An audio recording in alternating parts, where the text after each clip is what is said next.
Well, hello, Brian. And yes, I do have one of the greatest jobs at CES because over the next 2 days, I get to have almost 50 amazing conversations with some of the greatest minds in media, marketing, and branding. And it's happening right here at the C-Space studio, sponsored by Salesforce. We're going to be talking about Web3, NFTs, the metaverse, the future of streaming, the future of advertising, the future of content, the future of creativity itself.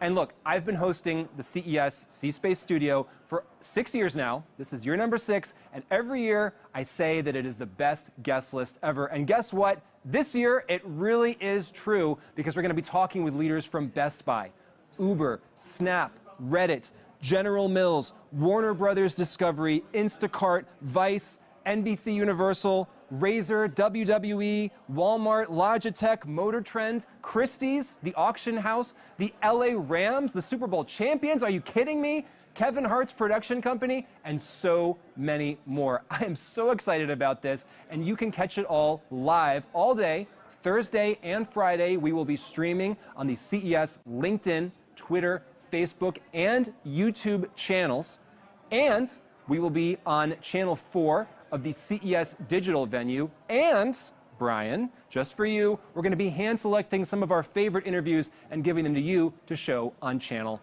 1. So, not only do you not want to miss any of this, but you basically can't. Brian, we cannot wait to show you what C-Space has to offer. But until then, back to you. Of course, it's only day one, which means we're just getting started, and you're going to have to see a whole lot more of this. But coming up later today, I'll sit down with Siemens CMO to learn more about some world-changing projects that they're fielding here at the show and around the globe. Then, gamers everywhere, rejoice because we are chatting with Razer about their latest devices and the rest of their plans at the show. And we welcome WWE's Senior VP of Gaming to the CES Digital Studio. Plus, I brave the thundering hordes on the show floor. Look, the fact that I'm here means I survived the running of the nerds. It gets kind of crazy. But it wouldn't be a CES without that grand opening moment, and we're bringing you along for all the action. CES 2023 is here, and we're really celebrating the greatest week in tech. But first, our day begins with back-to-back keynotes, not to be missed, starting with the state of the industry. Straight from the CTA, this talk has something for everyone. As President and CEO Gary Shapiro mentioned, we're going to dive into the key themes seen across the show. Then it is time for John Deere to take the stage. This absolute juggernaut in the agricultural space is sowing the seeds of innovation as they present their vision for the future. So enjoy and just get hyped. This is CES 2023.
Our world needs us. It needs all of us to pay attention, to plug in, to commit, to tap into the powerful network of minds, ideas, and possibilities that are gathered right here. Because the stakes are higher than ever. Food insecurity, climate change, access to healthcare. These are the critical issues technology has the power to solve.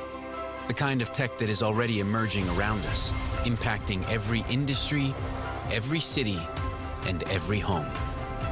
But these aren't just exciting new technologies we're talking about.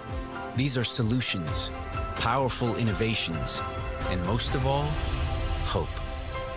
We're hopeful because the moments we spend right here might be some of the most important moments of the year.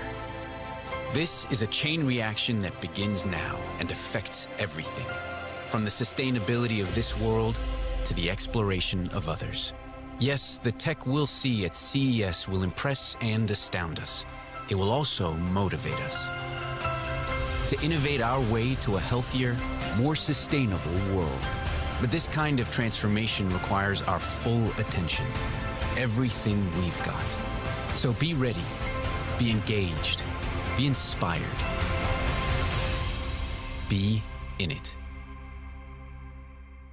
Ladies and gentlemen, please welcome the President and CEO of the Consumer Technology Association, Gary Shapiro.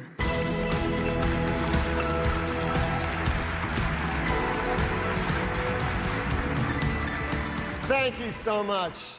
And I want to welcome you to CES 2023, especially if you've been gone for all. How many of you have not been here in 3 years? Wow. And I want to especially thank those of you that were here last year in 2022.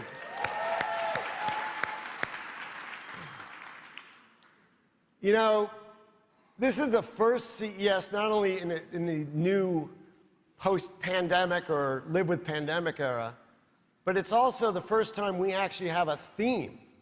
And that theme is focused on what technology can do to make the world better. In fact, we're partnering with the United Nations Trust Fund for Human Security and the World Academy of Art and Science to support a campaign called the Human Security for All campaign. And what that does is it shows how tech innovations can protect human securities, or as we actually call them, human rights. Think about it. What kind of human securities or rights should there be? And the ones that are there that they've recognized and we're promoting are fundamental to just basic existence as humans. Clean air and clean water. Food, the right not to be hungry. Health care, everyone should be entitled to health care. Community engagement, political involvement. These are things which the United Nations and others have identified as saying these are basic human securities or rights. And the great thing about them is technology can play a difference in making that happen. But first, let's take a closer look. For many people, today's world is insecure, full of threats on many fronts. Violent conflicts, natural disasters, persistent poverty, epidemics and economic downturns endanger peace, stability, and sustainable development. These threats are no longer isolated events limited to national borders. Their destruction travels the globe with great consequences on all societies. We cannot face these insecurities alone. We need to rise above our national and individual differences as one human family, with human security for all. Human security is a people-centered view of what it means to be safe and secure. Faced with unprecedented challenges, the world requires urgent responses and innovative solutions. Next-generation and human-centered technology carry the potential to reshape our future. Join us on a mission to bring human security for all through technology. Let us rise together to reach our potential and leave no one behind.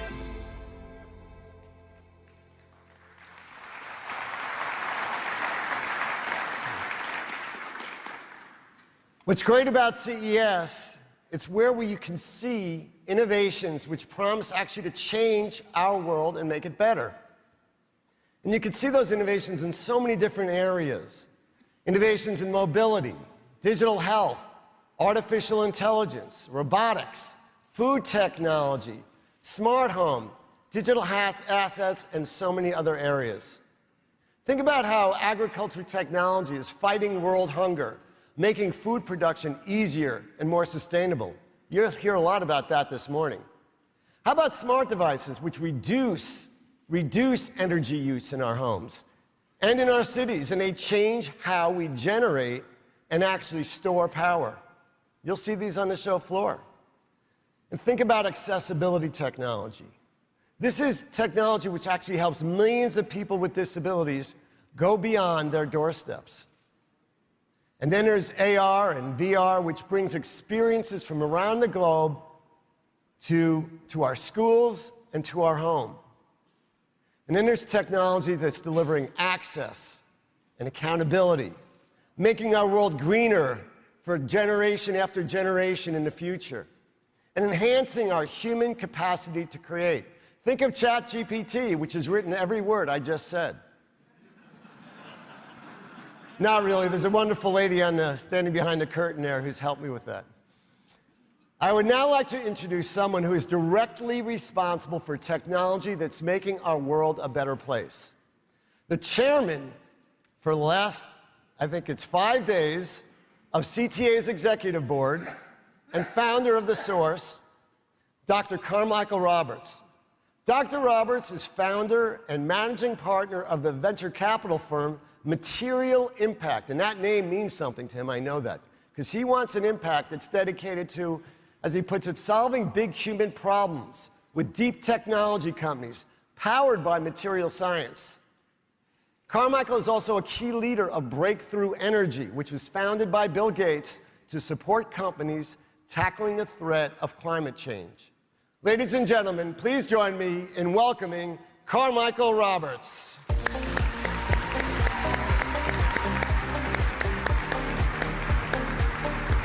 Thank you so much, Carmichael, for joining us. It's all yours. Thank you so much, Gary, for that kind introduction. 5 days on the job. It's been a pleasure to work with Gary. We've been good friends for many years, and truly it's an honor to be the chair of CTA in this calendar year. Now, we all know CES is well known as the conference to launch some of the most innovative, groundbreaking, disruptive ideas for consumers, but for large businesses, both small and big. But CES is especially important as a platform that introduces technology to transform the world. I mean, really solving human problems. And as Gary mentioned earlier, no question, one of those problems is access to clean drinking water. One of the most essential resources in the world is water. I mean, honestly, second to the air we breathe. And yet over 2 billion people worldwide, 2 billion with a B, worldwide, don't have access to clean drinking water. That's unbelievable, and frankly, I'm sure for all of us, unacceptable. It certainly was for me. Which motivated me to work with Professor Cody Friesen to launch a company called Source. This is a company on a mission to make water poverty a thing of the past. It has a technology called a hydro panel, which makes drinkable water from renewable sources powered by the sun. Now, the main product was launched here at CES many years ago, and today is in more than 50 countries and every continent other than Antarctica. But I want to give you a closer look at this technology and its impact on local communities. In doing so, I want to emphasize a project that is fairly recent in East Timor. Now, this one happens to be in a partnership with Starbucks, which is core to these small companies' business models, certainly for Source. That is, working with some of the largest companies from all around the world, little companies with large companies. This is how we solve these problems. And in this particular case, to address water scarcity on a global scale. So let's take a look at Source.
Thank you so much, Carmichael. This is truly inspiring work. You know, I was inspired a few decades ago when I attended my first board meeting of the association, and the discussion there was about how much we should charge for exhibit space at CES. And the largest exhibitors were around the table, but I remember the chairman, who was with Panasonic, Ray Gates, said, you know, we have to make this show accessible so anyone with a good idea that they create in their garage or with their friends, that they can have access to the thousands of retailers, the investors, the media that come from around the world. And that has stuck with me, and that has been part of the cultural DNA of the Consumer Technology Association since. And that's how we run this show. It's really, in a sense, for the smallest company with an idea. And that's what makes Eureka Park so important, where we have over 1,000 different startups from around the world. And what we heard and we learned about our own constituency from CES 2022, for those of you who were there, which was there's about 44,000 people there, was how important this event is to the smallest companies and the mid-sized companies globally, because it makes their year or not. We also learned that the people that come to the show really value what we do online as well, and that's why we've doubled how long we're keeping it online for 60 days. So you can access our CES platform, many of you in this audience, through the end of February. But really what makes CES important and allows companies to do business is what makes us human. It's what we learned about during COVID itself. We learned that we need this human connection with each other. We learned that we need people. We need to look people in the eye, have a cup of coffee, have breakfast, basically to see if we can have a relationship that builds a business, or we can get new ideas together, we could brainstorm. It's also about what you can only get at a trade show or a business meeting, or even in an airport, arguably, is serendipity, is discovery. You can discover something or somebody that you do not know, and that's very difficult to do. As much as I am the paid cheerleader for the tech industry, and I think all these video conferencing platforms are great, and we've certainly used them, it's much more difficult to do online than it is to do in person. So to share more about what's happening at CES this week, I'd like to welcome two new faces to the CES stage. Not new faces to me at all, because Kinsey and John have played critical roles in growing and building CTA and CES over the past 15 years. So please welcome Kinsey Fabrizio and John Kelly.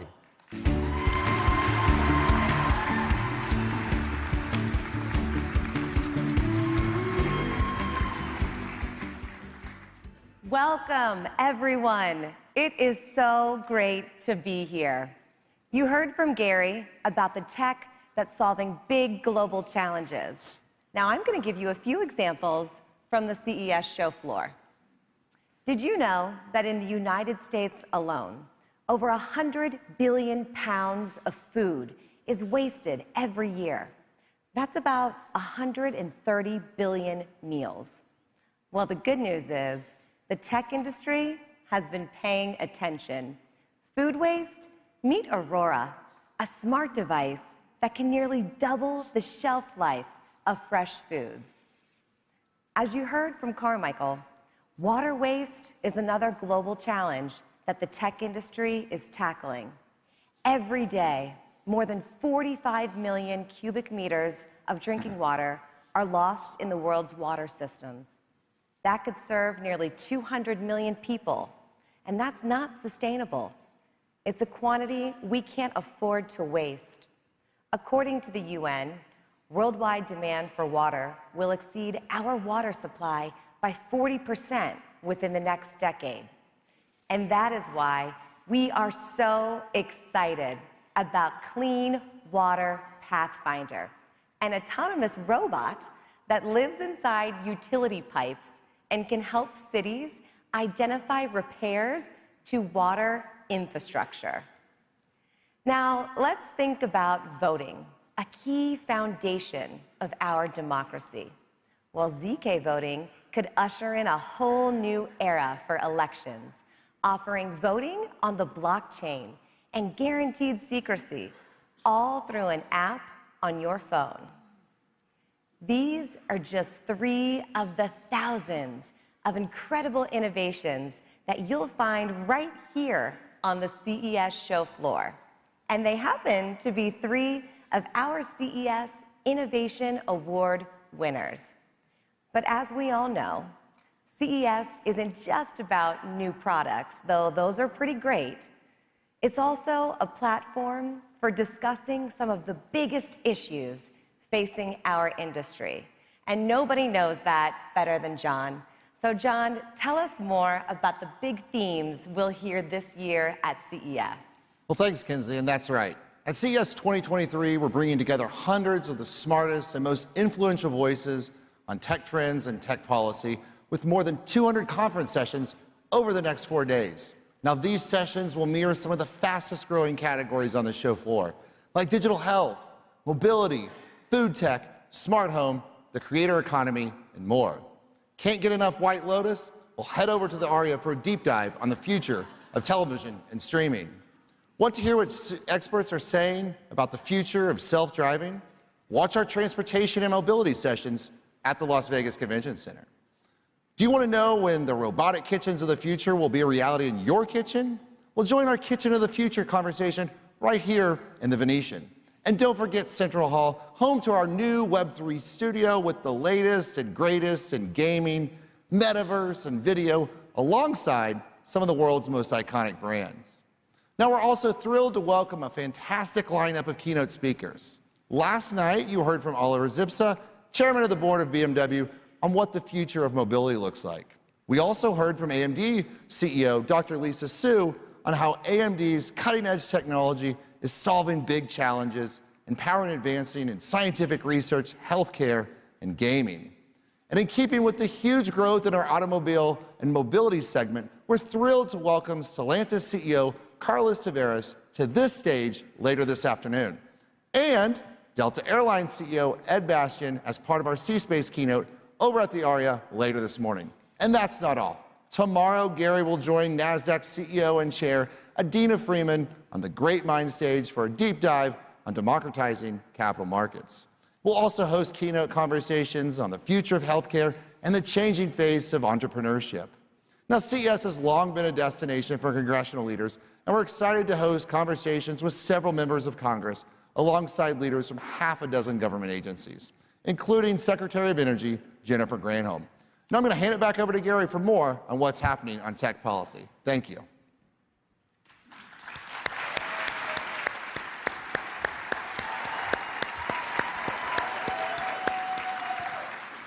Thank you, John and Kinsey. It's great to see you on this stage. You know, our role as a trade association, a nonprofit based in the Washington, D.C. area, is to make sure that government policies promote rather than hinder innovation and growth. I talked about the 1,000 startups in Eureka Park. Fact is, there's no shortage of ideas, and they don't come from just one place in the world. They're global. And what we need for that are low barriers to entry for anyone. Certainly, big companies want the small companies there. Small companies want to get in, and it's a nice ecosystem between the two because they both have great ideas that deserve to come to marketplace. And it's not a matter of saying we don't want legislation or regulation. We need regulation. We need regulation which sets the ground rules, so you don't have to go to the government to ask for permission before you create something.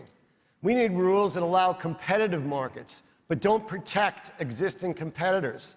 Sadly, the United States Federal Trade Commission has shifted away from decades of bipartisan support for a standard that was simply what is the best for the consumer when we're evaluating antitrust issues like acquisitions. And it's shifted to a new standard, what's best to protect the existing competitors, which is the actual antithesis of innovation, the antithesis of a free market system, and the antithesis of getting to a more innovative economy. And it will hurt our U.S. leadership, we believe, and I've heard this from not only the biggest companies, but the smallest companies. And it hurts the small companies because they want to be able to invest and they want to be able to get the money they need for investment. Being sold to a big company is one of the ways you exit. The other one is going public, and the third way is through just growing, and you can make money as an investor that way. But mostly it's through acquisition. And one of the things, and this is a global audience, and I want to respect that, we should be celebrating our companies that do well, not trying and going out of our way to punish them. And that's something which is true. Of course, as I said, we need regulations, platforms. There's a lot of issues. They're being discussed around CES.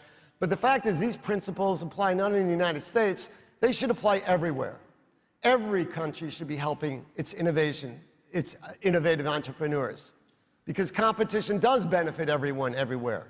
And anyone should have the right to come in as a new competitor. And that's why what we do at CTA is we actually evaluate countries as to how innovation-friendly they are.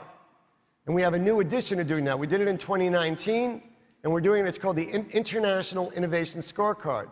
And we apply principles which are admittedly American-centric, like we value liberty and human rights as one of the components of innovation, because we feel people with certain basic human rights are those more likely to innovate. Same thing like clean air and clean water. Diversity, which is obviously something very important in the United States. Broadband, research and development, things like that, we look. Now this scorecard is basically looking at what we believe fuels the fire of innovation, specific government policies, or are there policies which stand in the way of progress? Of course, the world has changed since 2019, since we first did this scorecard, and we had no idea what those changes would be. But I think innovation thrives in chaos, and certainly the pandemic has pushed a lot of more innovation around the world. We see that. That's why this show floor is so full, especially in so many areas like healthcare tech. The 2023 International Innovation Scorecard captured this surge as the tech industry responded in a very big way. In fact, this year we're recognizing a record number of top-tier, what we call innovation champions. Let's take a closer look. Since 2019, the Consumer Technology Association has produced the International Innovation Scorecard, leading the world in ranking countries on their commitment to fostering an ecosystem driving innovation. Innovation typically means a new method, idea, or product. But what makes an innovation champion? It's when technology and policy come together to fuel transformation for a country and its people. This new class of innovation champions reflect the art of what's possible and are finding new ways to solve the world's biggest problems. Congratulations to this year's Innovation Champion winners. We can't wait to see what you do next. Please welcome the 2023 International Innovation Champions.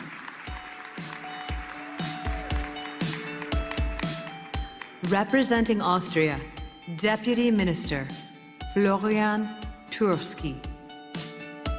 From Belgium, Consul General Ambassador Gunther Sluwagen. From Canada, Canadian Consulate Head of Office Ramneet Saran. From Estonia, Consul General On Hani.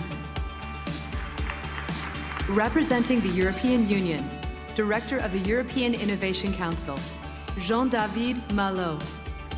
From France, Minister Delegate of Digital Transition and Telecommunications, Jean-Noël Barrot. From Germany, Federal Minister for Digital and Transport, Dr. Volker Wissing. Representing Israel, Consul General, Dr. Hillel Newman. From Lithuania, Consul General, Laima Juravichina. Representing the Netherlands, Special Envoy Tech Lead, Prince Constantine von Oranje. From Norway, Consul General, Gry Rava Henriksen. From Switzerland, Swiss Ambassador to the United States, Jacques Piclou. Representing the United Kingdom, His Majesty's Trade Commissioner for North America, Emma Wade-Smith. I think we move in a little bit.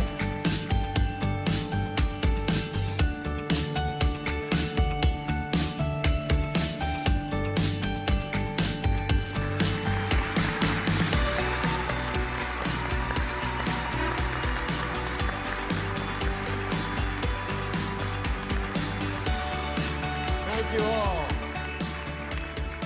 Congratulations to all our innovation champions, and thank you for supporting world-changing technology. So as you walk the halls of CES, I ask each of you, think about it. Reflect on the amazing innovations that are already on display throughout the many, many halls of this event.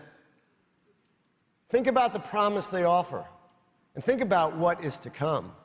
So welcome to CES 2023. We're officially starting now with our morning opening keynote. It is my pleasure to introduce our opening keynote speaker, John Deere CEO John May. You know, I talked to John before today's keynote a few times, and he told me that when the company first came to CES as an exhibitor in 2019, the biggest question asked of them was, why is John Deere here? But that year and since, Deere delivered a clear answer, showing its commitment to innovation in the equipment and data that supports farming around the globe and throughout the year. You know, in its first year at CES, John Deere showed off the tech in its harvesters and sprayers. Last year, John Deere's fully autonomous tractor was an amazing hit in our outdoor space. I went by several times, it was always full. It was also a tractor with a purpose, though. It was feeding a growing world. Today, you're going to hear how John Deere addresses so many different challenges.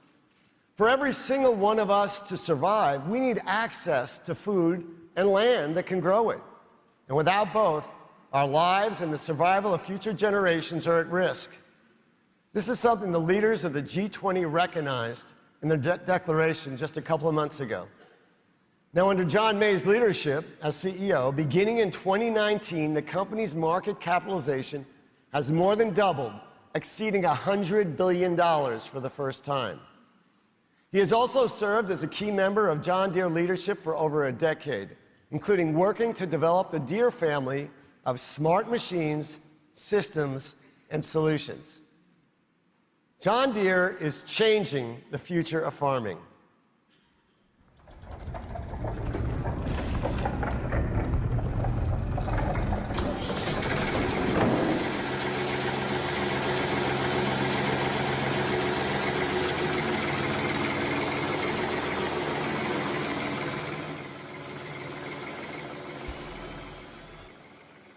I thought I was going to get hit by that tractor.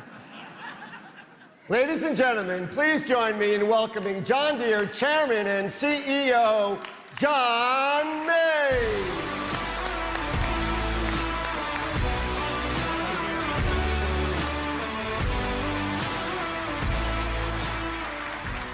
Well, thanks, Gary, and thank you all for joining us here in person and on the live stream. I'm incredibly honored to be on stage representing everyone at John Deere, including our employees and dealers around the world. You won't find two industries that have a larger impact on our world and all of us than agriculture and construction. These industries are driven by John Deere's innovative, cutting-edge technologies that help our customers be more efficient and sustainable as they ensure the world has the food, fuel, fiber, and infrastructure that we all need to thrive. You may know John Deere because of our green and yellow tractors, but what you may not be aware of is how we've been leading innovation for 186 years. It began when our founder, John Deere himself, invented the first self-scouring steel plow. This cultivated some of the most productive land in the U.S. In 1918, John Deere replaced horses with engines. We launched our first two tractors, the Waterloo Boy and the John Deere tractor. Then in 1947, John Deere introduced its first self-propelled combine harvester, which merged three very time-consuming jobs for our farmers: cutting, shelling, cleaning their crop. Then in 1958, Deere invented the first all-hydraulic bulldozer. It featured a new six-way power tilt blade, which gave them precise control over the job they were doing. Since then, John Deere has been continuously innovating and investing to help farmers and contractors do their jobs even better. And we've expanded beyond agriculture into earth moving, road building, and even backyards around the world, bringing the same innovations to help our customers solve their biggest challenges. When I began working in this industry 25 years ago, everyone focused on equipment and making that equipment larger and more powerful. At that time, the bigger the equipment was, the more efficient it was in a field, building a highway, or at a construction site. This is fundamentally changing. Today, farming, construction, and road building is less about the size of the machines and more about technology, intelligence, and sustainability, both economic and environmental. That's why in February 2022, we announced John Deere's LEAP ambitions, which are focused, measurable goals aligned across our customers' operations. These ambitions are designed to boost economic value, productivity, and environmental sustainability for our customers for the rest of this decade and beyond.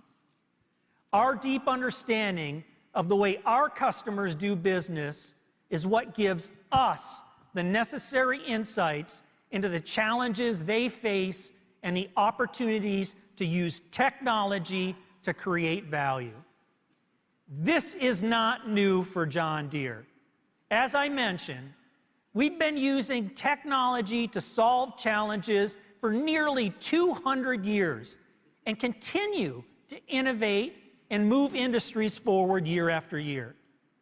Today, John Deere leverages a vast tech stack to give our machines superhuman capabilities. This begins with our equipment, more than 500,000 John Deere connected machines that run across more than a third of the Earth's land surface. You might want to think of them as robots that precisely execute jobs in the land, on roads, and at construction sites. Within these machines, we've integrated displays with embedded software, GPS hardware with precisely signal correction, machine learning, cloud computing, and one of the leading digital platforms in the agricultural industry, the John Deere Operations Center. Each one of these technologies brings unique and specific benefits to our customers. Last year at CES, we went a step further and introduced the world's first fully autonomous tractor, featuring sensors, computer vision, and much of the technology I mentioned. These tractors aren't concept vehicles. They're real and are being used on farms today. If this sounds like a lot of technology, it is. But this is more than just the technology. This is about our customers, farmers, construction crews, and road builders. They're the ones who do the work every single day of every single year to provide for all of us. Today, we're going to show you how our technology is helping one of our key customer segments, farmers, execute their jobs more efficiently and sustainably. And I know that some of you are wondering, why should you care about farmers when they represent less than 2% of the US population? It's farmers from across the world who undertake the enormous task of growing the food, fuel, and fiber we all need. They are ensuring that we not only have what we need today, but that future generations do too. This requires taking care of one of the most precious resources we have, the land. My great-grandfather was a freed slave. Not only did he receive his freedom, but the British force gave him 320 acres of land. My father started as a farmer. He started raising rice in the late 60s. Farming and agriculture and rural way of life was always kind of part of my background. My dad was a real farmer. Now I've got my son farming with me, and I wouldn't want to farm without him. Land to me, in my upbringing, is everything. We protect our land. It's not necessarily a feeling, it's a smell. That smell of the earth and dirt, and it brings back those memories of a child growing up, riding around on the turn roads with my father. Our living come from what we produce on the land. So we have to take care of the land so we can be the most productive. I think all farmers have a personal feeling with their land. I just know that. I think all humans are connected to the land more than they realize. Whether it's the clothes that you wear or the food that you eat, I mean, you're touching agriculture daily. No, I enjoy doing things with my hands, enjoy watching things grow, enjoy overcoming a challenge. I love farming. Our sons, they love to farm. So we're just blessed and thankful to do what we love doing. You have to love something and have it in your soul to want to keep pushing forward and keep waking up every morning and saying, I'm doing it again. I can tear up real quick talking about this land that we own. Knowing that we are helping put food on the table for our own families, but also for the families around the world, it's a spectacular feeling. I think the next generation is going to take care of it and treat it just like we did. Cherish it and make it work for them too. You got to give back to the land what you take out of it, and it's going to take care of you.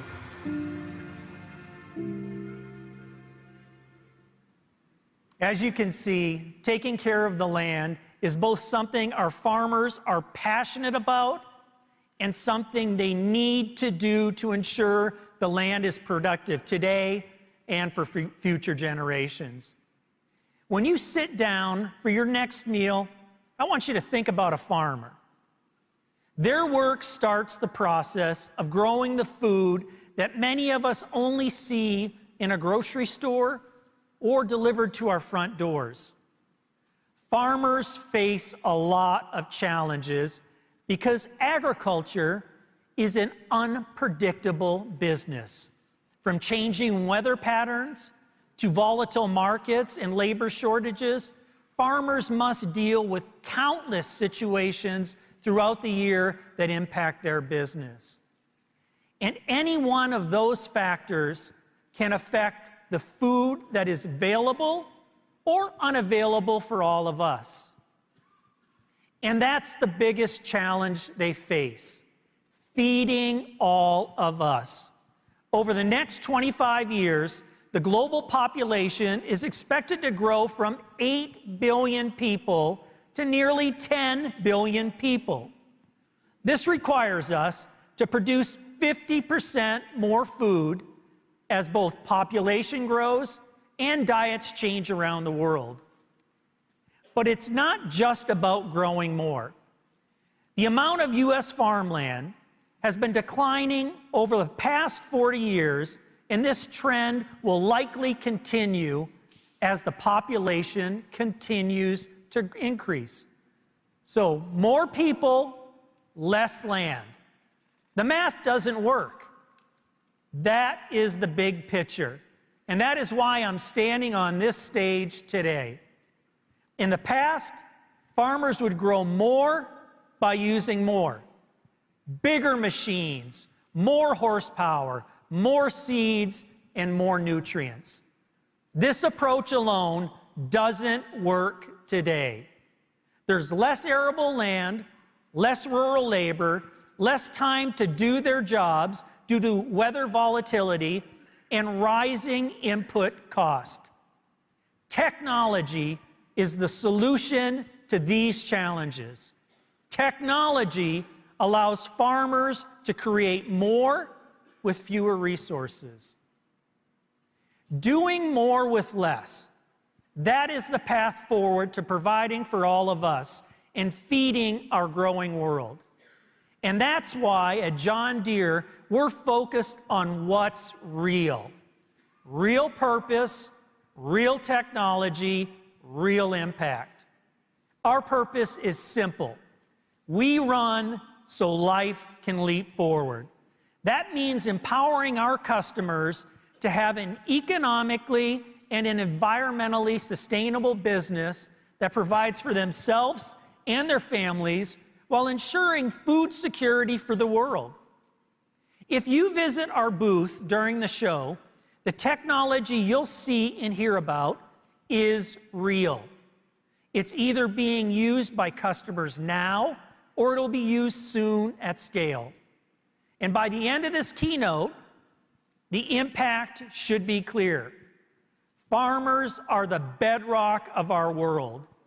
They take on grueling, unpredictable work that is essential for all of us. During the rest of our time together, I want you to think about this. John Deere is not only a manufacturing company.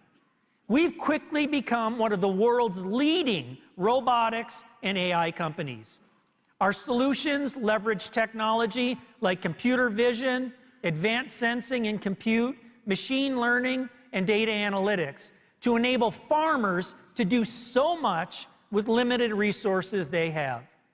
And the technology and innovation that John Deere will bring to the market over the balance of this decade will rival the transformation that took place when John Deere first began making tractors more than 100 years ago.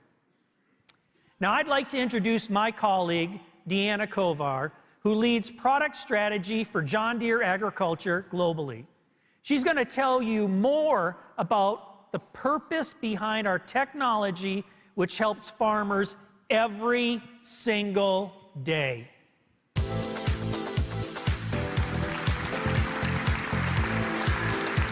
What an awesome way to get us started. As you can see, in agriculture, efficiency and sustainability go hand in hand. And at John Deere, we're creating technology that serves a real purpose: to help our customers grow more with less through precision and data. And this technology is built on top of the decades of advancements that John Deere has been leading. In 1997, the same year companies were showing off desktops with CD-ROM at CES, John Deere began investing in GPS technology. In the early 2000s, we integrated this technology into tractors so they could drive themselves through the field within 1 inch of accuracy.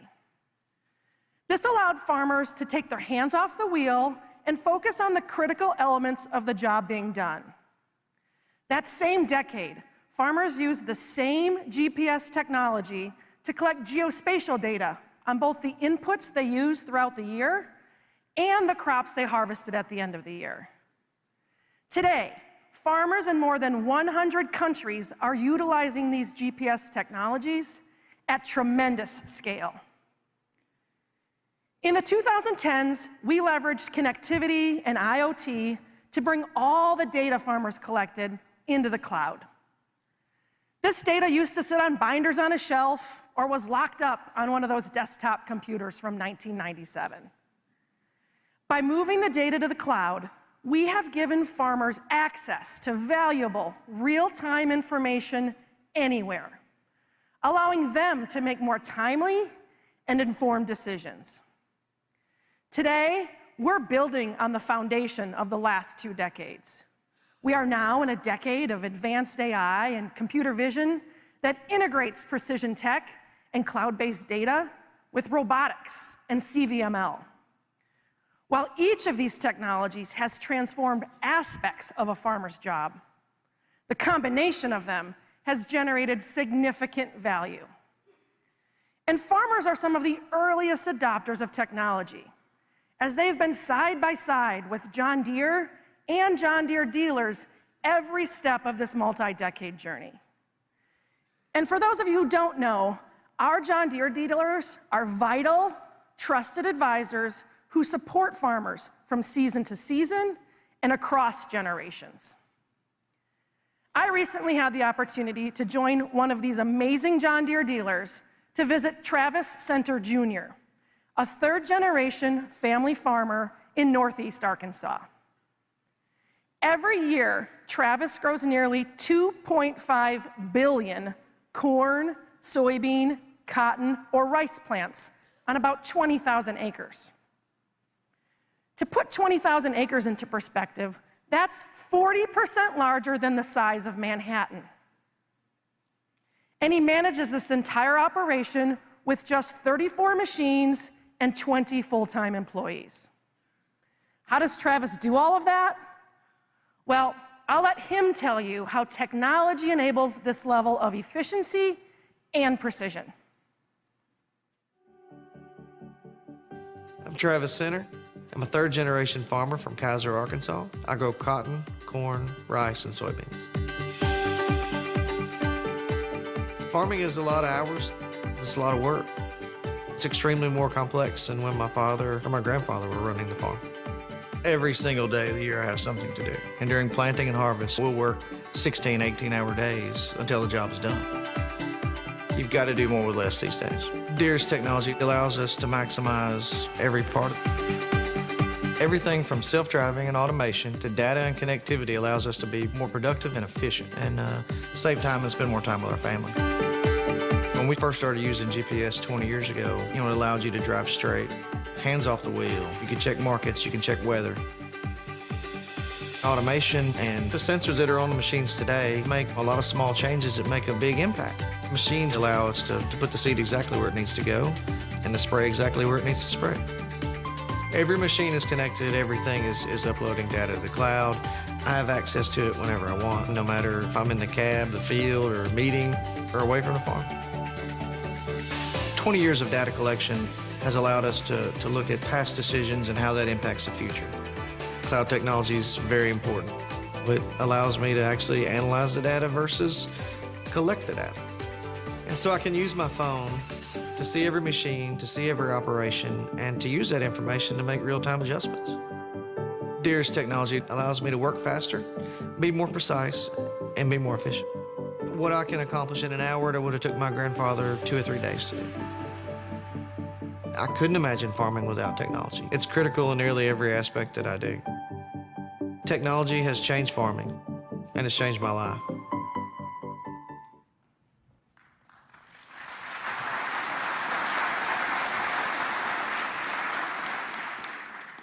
Now that's the power of real technology on a real farm serving a real purpose. And this is what John Deere's employees, dealers, and customers work tirelessly to achieve for the global agriculture industry and for all of us.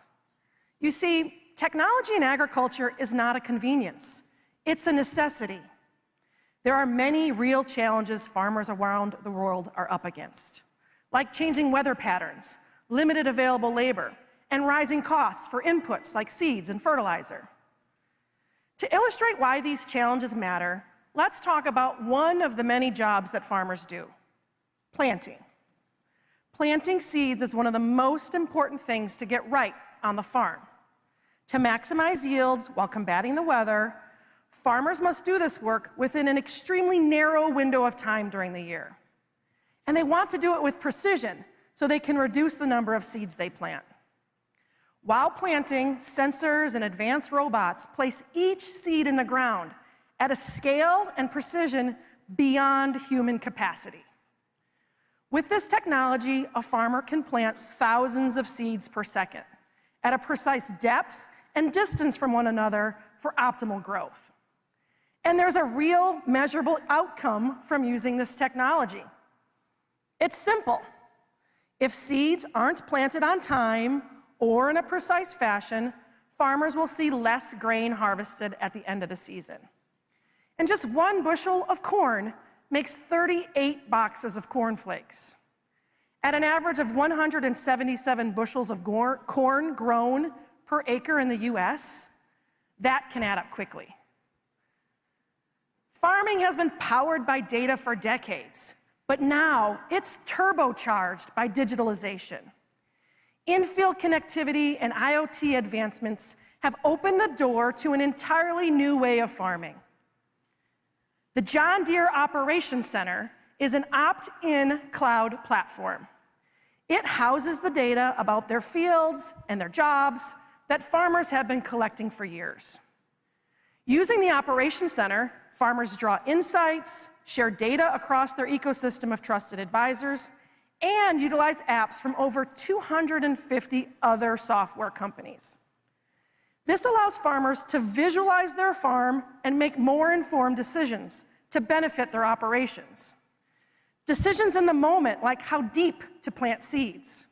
Decisions across a season as they determine what field to plant next. And decisions from year to year as they use last year's harvest data to determine what seeds to plant this year. With the types of advanced insights visualized by the John Deere Operations Center, farmers can even begin to create digital twins of their farms and test different scenarios. They can see what crops produce the best yield in each field and evaluate what to do in the future. These advancements in cloud technology, combined with sensors, computer vision, and robotics, are ushering in a new era of farm management. Moving from making broad decisions for an entire field to eventually precise plant-level management.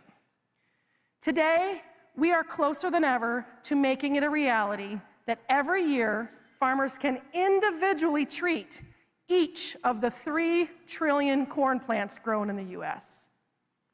And today, taking that concept straight to reality, John Deere is revealing a new sensor and robotic technology to help farmers fertilize the plants as they put them in the ground.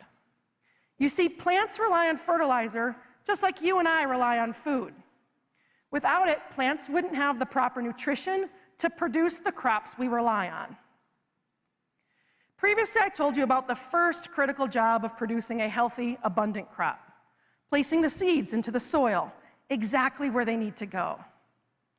That is just part of what farmers do during planting.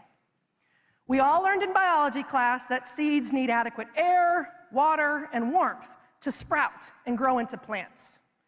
And it's no surprise that Mother Nature will rarely provide the perfect growing conditions that each seed needs. So, to help seeds quickly emerge out of the ground as plants, they need a jolt, just like I need a coffee in the morning. That is where starter fertilizer comes in. Many farmers apply starter fertilizer while planting. Today, based on technology available to them, they spray the fertilizer continuously down each row of seeds, even though only the seed needs the jolt. As of today, this is going to change. John Deere's new ExactShot technology allows farmers to apply starter fertilizer precisely, at scale, with speeds up to 10 miles per hour, and only where the seeds are planted.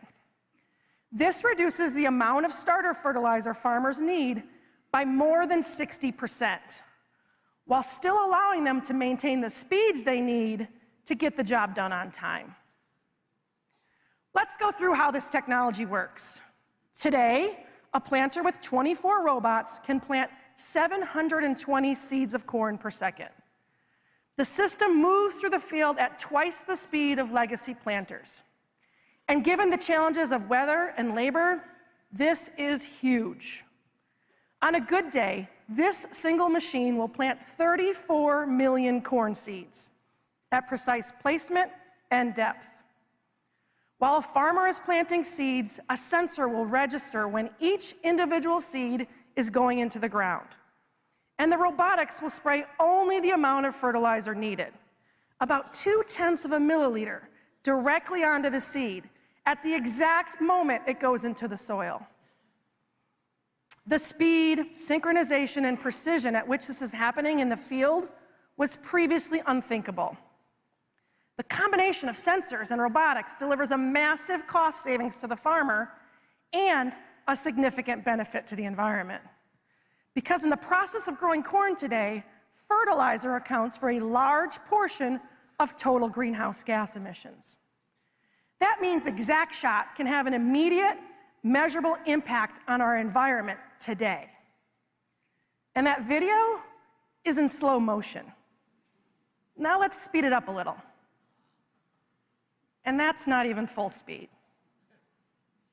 For those of you here at CES, visit our booth in West Hall, and you can see this technology in real time with your own eyes.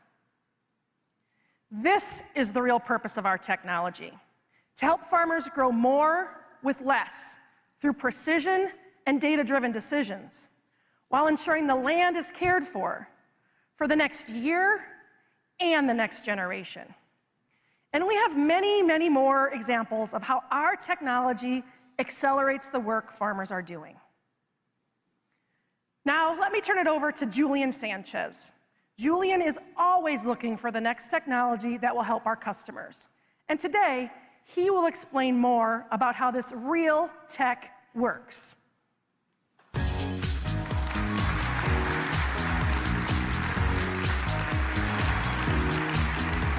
Thanks, Deanna. There's so many ways today that real technology is being used to amplify our cognition and senses and plays a critical role in helping farmers. Today, I want to focus on one in particular, vision. Over the past decade, John Deere has taken enormous steps in advancing vision technology. Back in 2015, we launched our very first vision product. It used a stereo vision system and geometric model trained to detect the edges of a rectangular target. This helped farmers more accurately transfer crops from a harvester to an adjacent wagon to move the crop from field to market. In 2016, we released a vision system comprised of a monocular camera with a color detection algorithm. It detected where the crops were located within a field and complemented our GPS steering system by ensuring the equipment driving through a field didn't run over and damage the crops.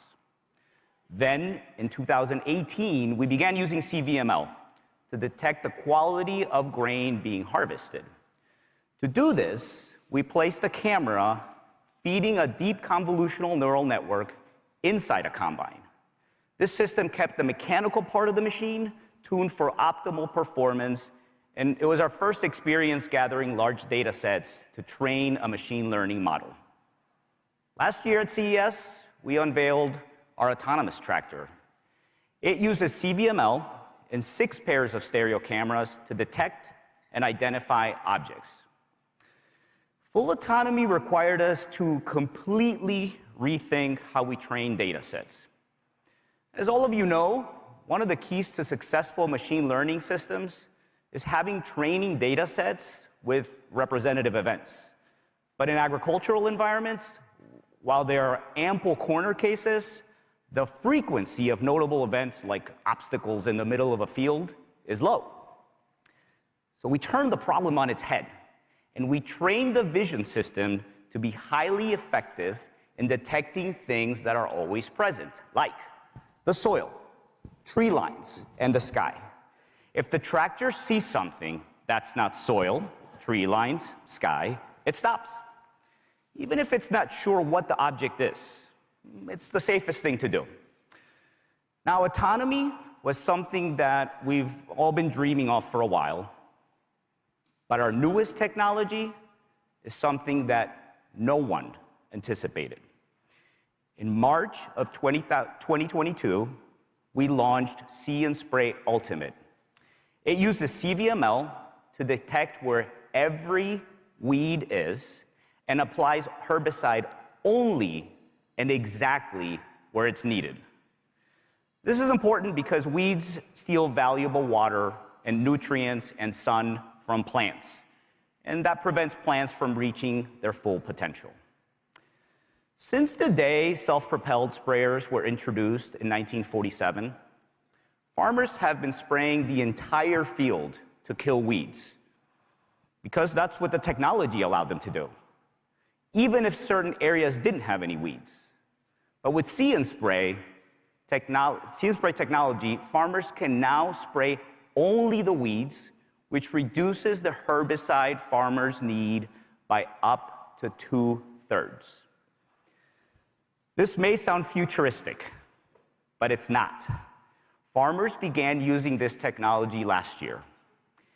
In one blink of an eye, a machine traveling fast enough to cover 3 football fields in 1 minute both identifies and sprays weeds smaller than your smartphone camera lens.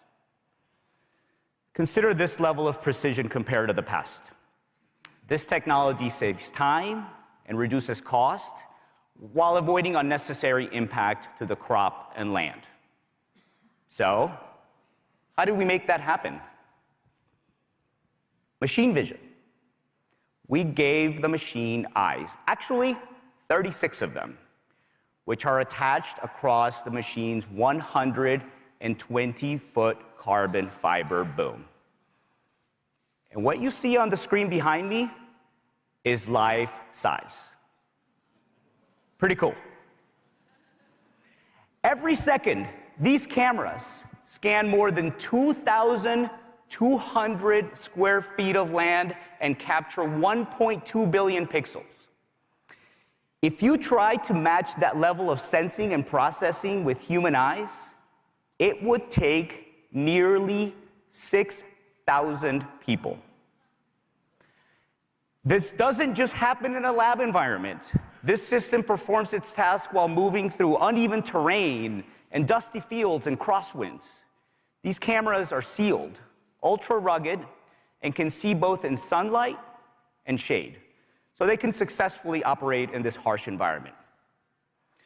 Now, as you know, seeing doesn't just happen with eyes or with cameras. Sensors need a brain, and for that, we rely on advanced compute. On the screen behind me is an embedded controller that John Deere custom designed for See & Spray. 10 of these are attached to the sprayer, and they house NVIDIA GPUs that make sense of what the cameras see. These high-performance processors handle 4 gigabytes of data per second while operating in harsh environments and temperatures that often reach and sometimes exceed 100 degrees Fahrenheit, all while being passively cooled. These harsh conditions must be taken into account when we develop technology. This system is one of the preeminent examples of cutting-edge technology, machine vision, and high-performance compute at the edge, operating in the harshest environments. And because our machines are used in rural environments where connectivity needs to be improved, edge computer enables the machine to make decisions with speed and accuracy based on high-resolution images of every single weed and plant. Now let's hear from Travis Center again about his experience using See & Spray on his farm. The sprayer is one of the most important tools. A lot of people don't realize that weed pressure and weed control is an extreme problem we deal with. I would compare it to a bully. A weed is a bully to a plant. I want to eliminate all bullies from my farm. If I've got 2 billion plants, I've got 20 trillion weeds. My initial reaction when I saw See & Spray technology was it's a game changer that could potentially disrupt an entire market. Because I only want to apply the product that I'm trying to apply to a field where it needs to be. It detects a weed versus my plant. That allows me to save money and save time. The first time I operated the See & Spray Ultimate was extremely exciting. I was sitting on that machine and it's only spraying where it needs to spray. You'd be amazed at what it detects. It could be the smallest twig of grass that it will detect and spray.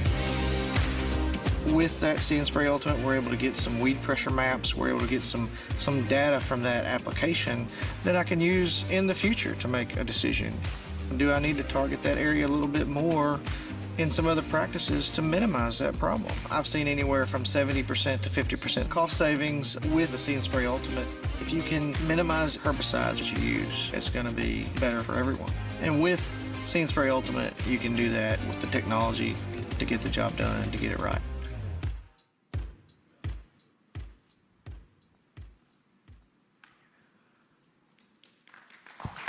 Yes.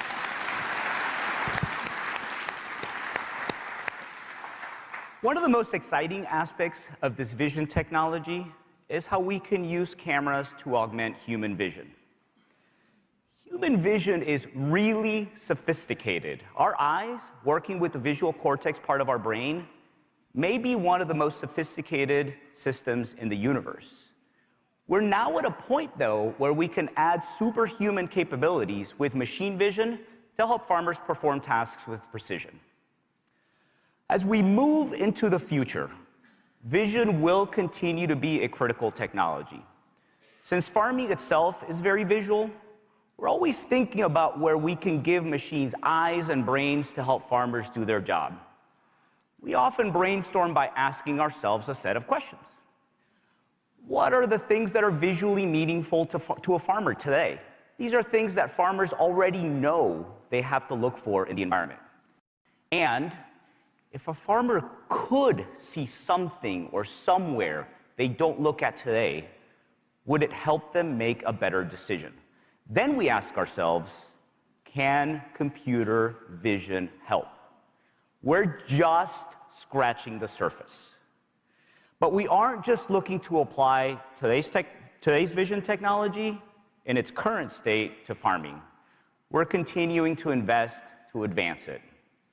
We're well aware of the challenges associated with deploying vision systems into the wild, like maintaining the calibration of stereo systems or effectively estimating depth in complex environments. We're making great progress in solving these challenges as well. So, whether it's a self-driving tractor or a machine that detects and sprays only weeds, or the next major innovation that only exists in our lab today, vision will continue to transform agriculture, and John Deere is at the forefront of advancing these cutting-edge technologies. Now I want to introduce you to our Chief Technology Officer, Jamie Hyndman. He's going to share with you the impact of these real technologies.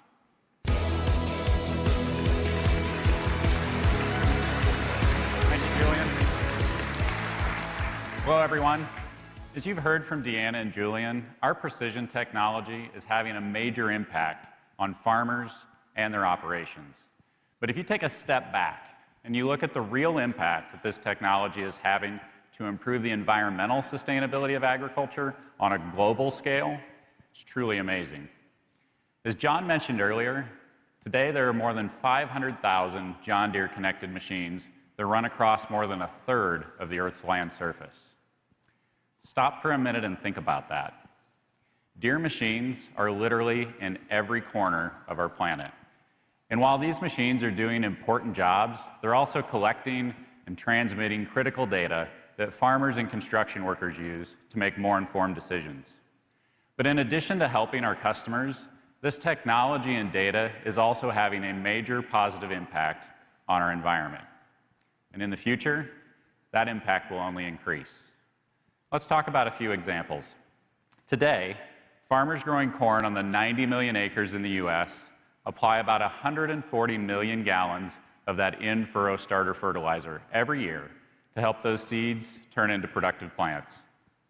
With ExactShot, which Deanna just introduced, we can reduce the amount of fertilizer needed by more than 60%. That's 93 million gallons.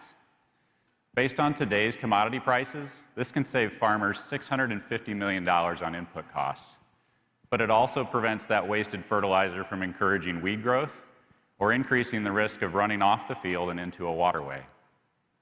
In addition to fertilizer, U.S. farmers also use more than 23 million gallons of herbicides annually in the United States for weed management.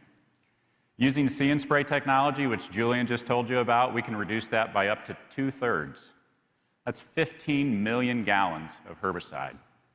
This could save U.S. farmers roughly $1 billion based on today's input prices.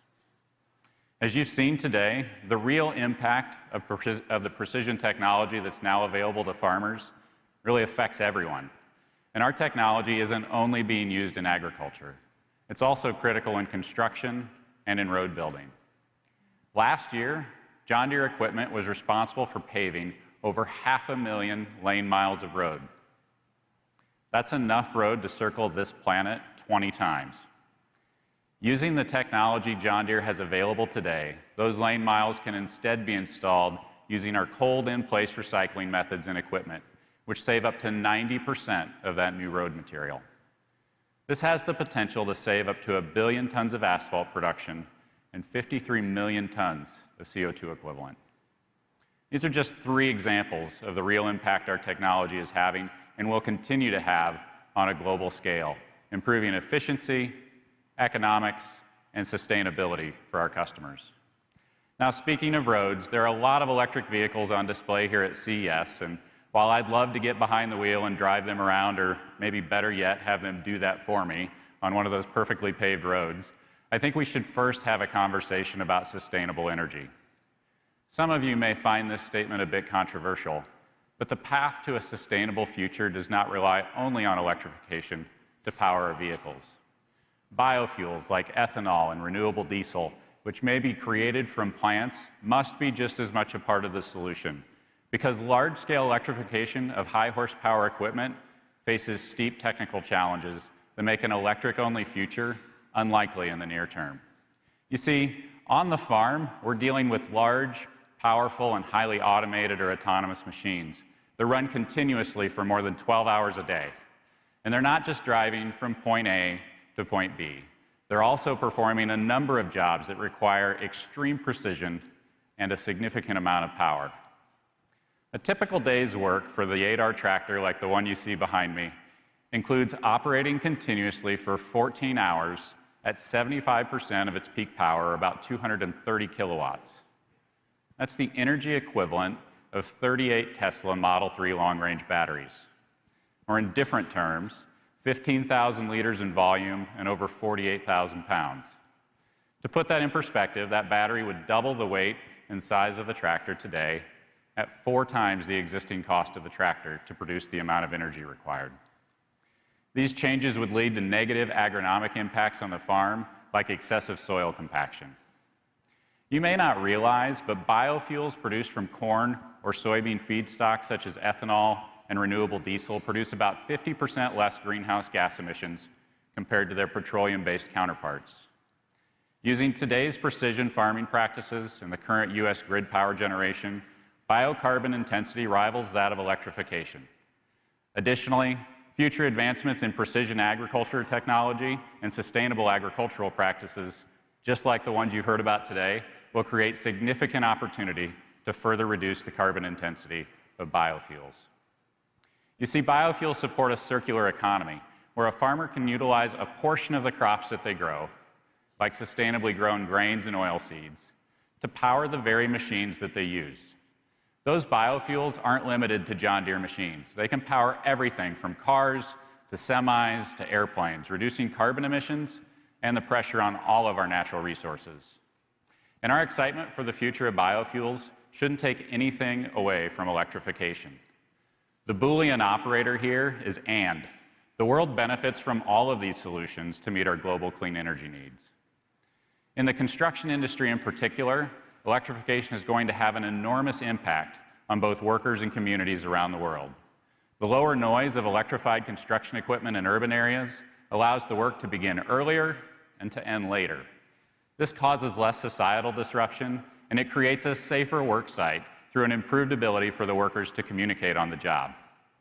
This will result in projects getting completed faster, all while eliminating those combustion emissions in those heavy urban environments.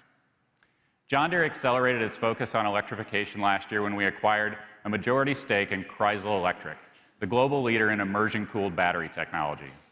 The future will bring electrified technology to enable homeowners, farmers, construction workers, and road builders to do their job more efficiently, more economically, and more sustainably. And on display at John Deere's booth in West Hall, you can see that brand new electric excavator. It's powered by a Kreisel battery, and we're revealing it here today. Through our work with Kreisel, we've invested significantly in industrial applications of patented battery technology that provide high performance and a longer battery life. They also have charging technology that results in a faster and a lower cost connection to the electrical grid. Overall, John Deere is focused in 4 areas of change in power generation: biofuels, battery electric, hybrid electric, and advancements to internal combustion engines. And the reason that we're focused on all 4 of those rather than just one is because we need to meet the economic and efficiency needs of our global customers, and because that's what it will take to meet the carbon reduction goals in our LEAP ambitions that John mentioned earlier. These ambitions are specific, measurable goals that align to our customers' operations to boost both economic value and sustainability and to deliver better outcomes. Deere technologies aren't impacting just a small part of our world. They're impacting the entire planet. ExactShot, See & Spray, biofuels, electrification, and autonomy. These technologies are ready for large-scale use to improve outcomes for our customers, to create the food, fuel, and infrastructure that we all need, and to improve our planet for future generations. We're helping our customers do more with less. That is the real impact of our precision technology. John, over to you.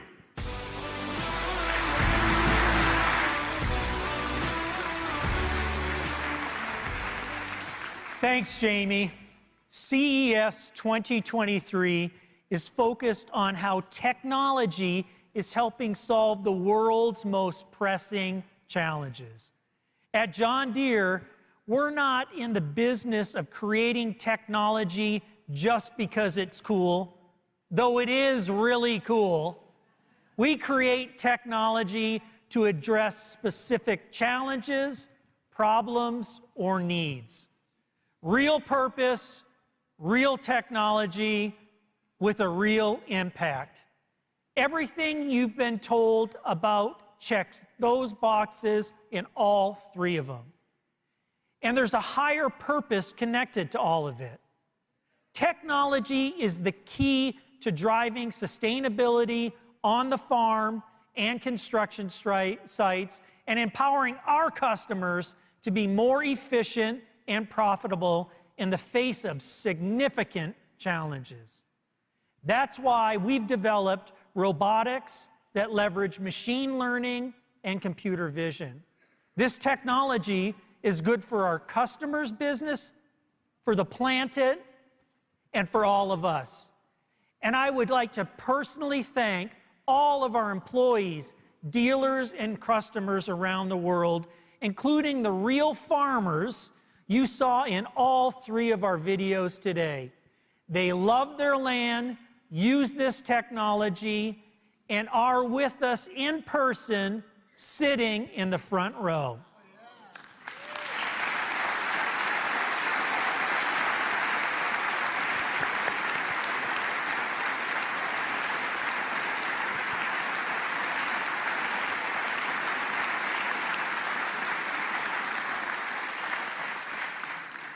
So some of them will be with us in our West Hall booth, and if you want to come by and meet them, I'd strongly encourage you to do that.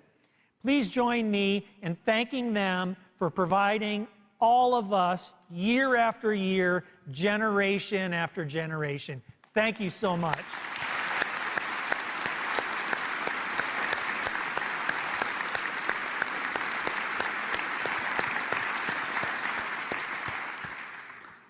Real purpose, real technology, real impact.